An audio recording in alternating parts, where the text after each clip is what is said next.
ঘন্টা কোরআন বোঝার জন্য জানার জন্য যদি চেষ্টা করে, অপরদিকে যদি আল্লাহর কোনো গোলাম সারা রাত ধরে নফল ইবাদতের মাধ্যমে, নফল সালাতের মাধ্যমে যদি কাটিয়ে দেয়, 1 ঘন্টা ধরে কোরআন বোঝার জন্য জানার জন্য চেষ্টা করলে সারা রাত ধরে নফল ইবাদত করার চেয়েও বেশি সওয়াব আল্লাহ ওই বান্দার আমলনামায় দিয়ে দেয়। এটা সেই নিয়ামতের জায়গা, কিন্তু আল্লাহ পাক সবাইকে কবুল করবে। আল্লাহ যার কল্যাণ চেয়েছে, আল্লাহ রসুল বলছেন মা ইউরিদুল্লাহ বিহি খয়রান ইউফাক্কিহু ফিদ্দীন। আল্লাহ পাক যার কল্যাণ চায়, যাকে ভালোবাসে, একমাত্র তাদেরকেই কোরআনের জ্ঞান দান করে। জোরে বলি সুবহানাল্লাহ। সম্মানিত বন্ধুরা আমার, ভূমিকা ছাড়াই সরাসরি কোরআনের দিকে যাচ্ছি।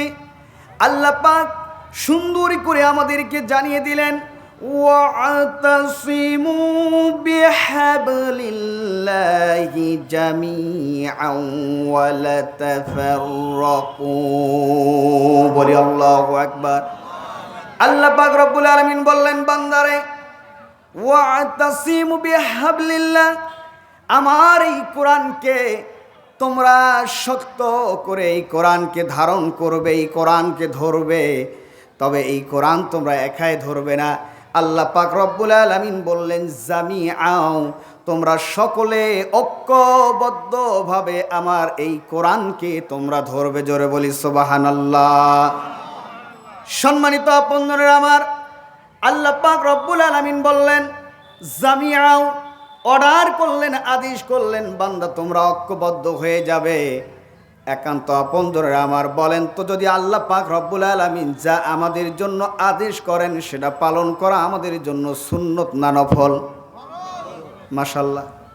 কারণ আল্লাহ যা অর্ডার করেন সবগুলো বান্দার জন্য ফরজ হয়ে যায়। যেমন আল্লাহ পাক রব্বুল আলামিন আমাদেরকে বলেছেন আকিমুস সালাহ ওয়া আতুজ যাকাত। সুতরাং আল্লাহ পাক রব্বুল আলামিন অর্ডার করেছেন নামাজ প্রতিষ্ঠা করবে, যাকাত প্রদান করবে। সুতরাং আমাদের যা আদেশ করেছেন যেমনিভাবে ফরজ, আল্লাহ পাক বললেন জামিয়াও, তোমরা ঐক্যবদ্ধভাবে কোরআনুল কারীমকে আঁকড়ে ধরবে। সুতরাং আমাদের ঐক্যবদ্ধ হওয়া, বলেন তো, আমাদের সুন্নত না নফল? আবার বলেন কি?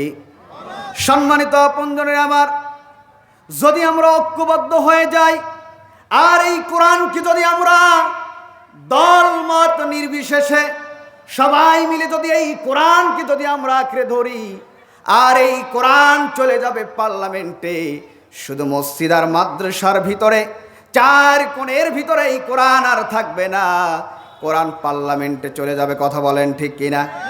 এই কোরআন যদি পার্লামেন্টে চলে যায়, পৃথিবীর জমিনে অন্যায় থাকবে না। টেন্ডারবাজি, চাঁদাবাজি, সন্ত্রাসী, নৈরাজ্য, খুন, ঘুম, ধর্ষণ, ইফটিজিং, সমস্ত অন্যায়গুলো বন্ধ হয়ে গোটা পৃথিবীটা একটা জান্নাতের মডেল তৈরি হয়ে যাবে। কথা বলেন ঠিক কিনা? এই জন্য আল্লাহ বললেন জামিউন, বান্দা তোমরা ঐক্যবদ্ধভাবে এই কোরআনকে ধরবে। কথাটা কার? আবার বলেন তো কার? এরপর আল্লাহ বললেন ওয়ালা তাফাররাকু, পার্থক্য হবে না, আলাদা হবে না, বিচ্ছিন্ন হবে না। সুতরাং আল্লাহ পাক রব্বুল আলামিন যেগুলো আমাদেরকে নিষেধ করেছেন সেগুলো বলেন তো আমাদের জন্য পালন করা হালাল না হারাম? আবার বলেন হালাল না হারাম?